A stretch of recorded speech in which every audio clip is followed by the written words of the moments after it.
मुझे 1 घंटे के लिए मुख्यमंत्री बना दो, मैं 1 घंटे के अंदर अंदर तुम जिसको बोलो उसका मैं उस आरोप के अंदर में बंद कर।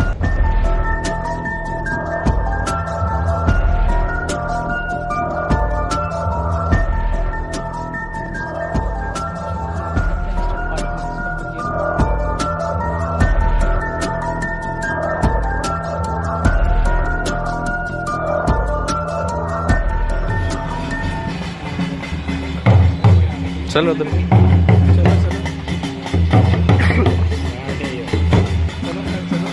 गार्ड है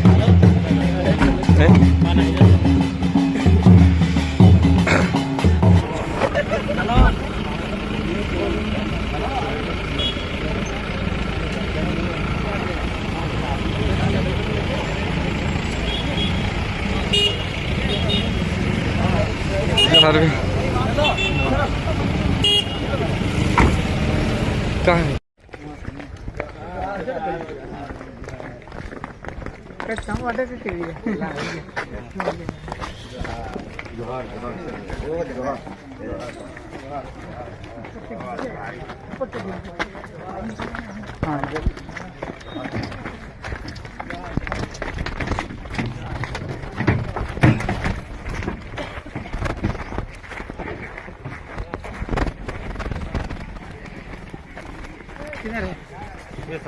इधर साइड पे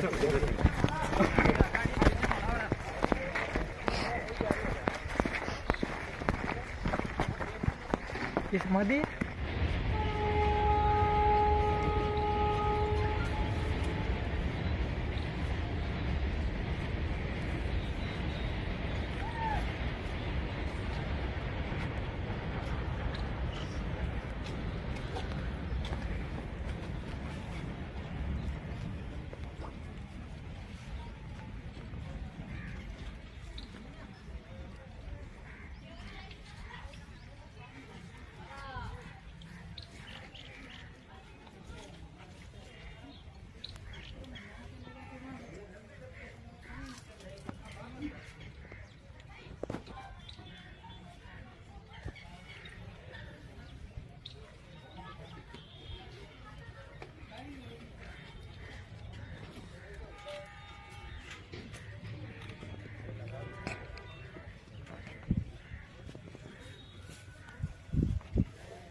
हाँ एक और ला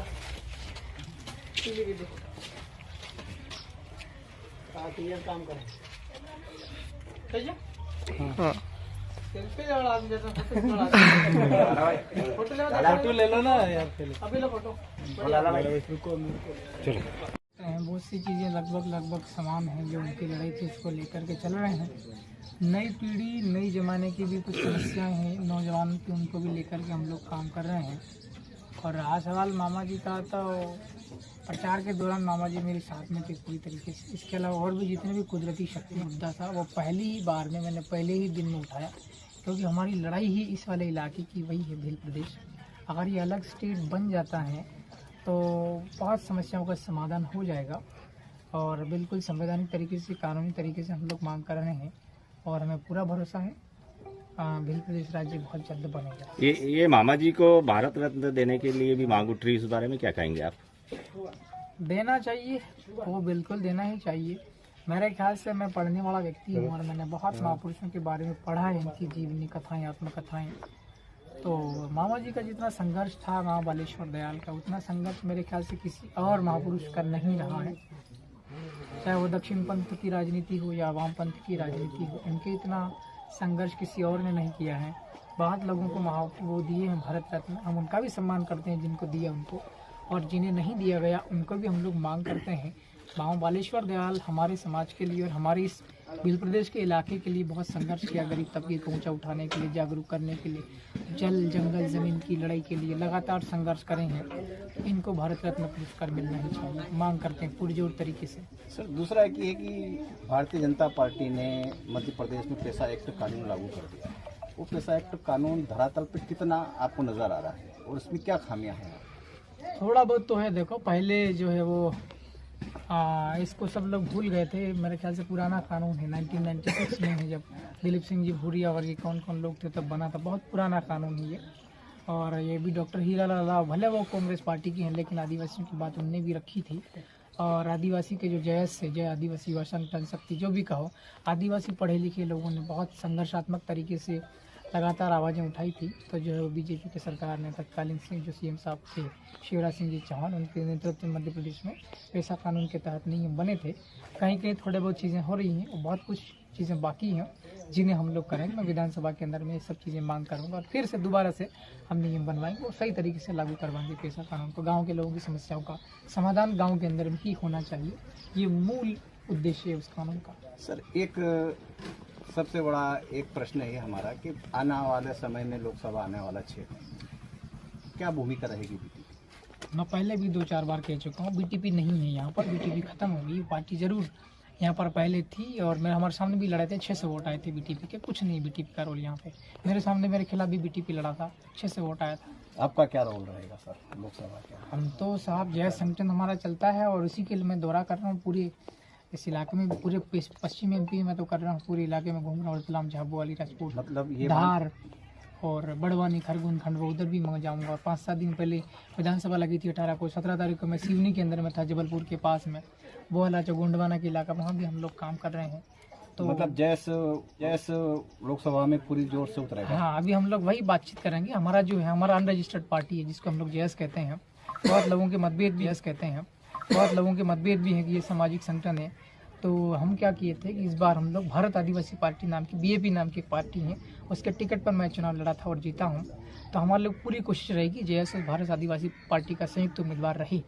इसके ऊपर हम लोग को काम करना है, देखते हैं क्या स्थितियाँ बनती है। ये ट्राइबल एरिया के अंदर राहत राशि के नाम पे बड़े भ्रष्टाचार हुए हैं, उसको लेके क्या आप विधानसभा में क्वेश्चन उठाएंगे क्या?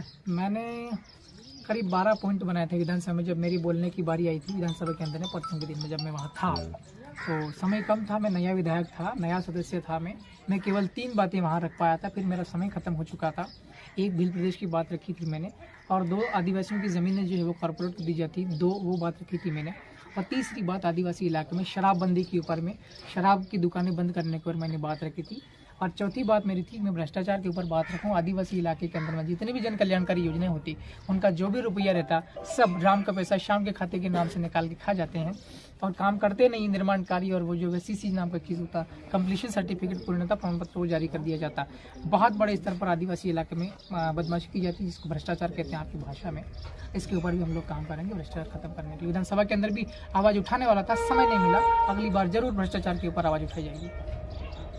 सर चुनाव के पूर्व आप पर कुछ गंभीर आरोप लगे थे, तो वो क्या राजनीतिक दांवपेच थे?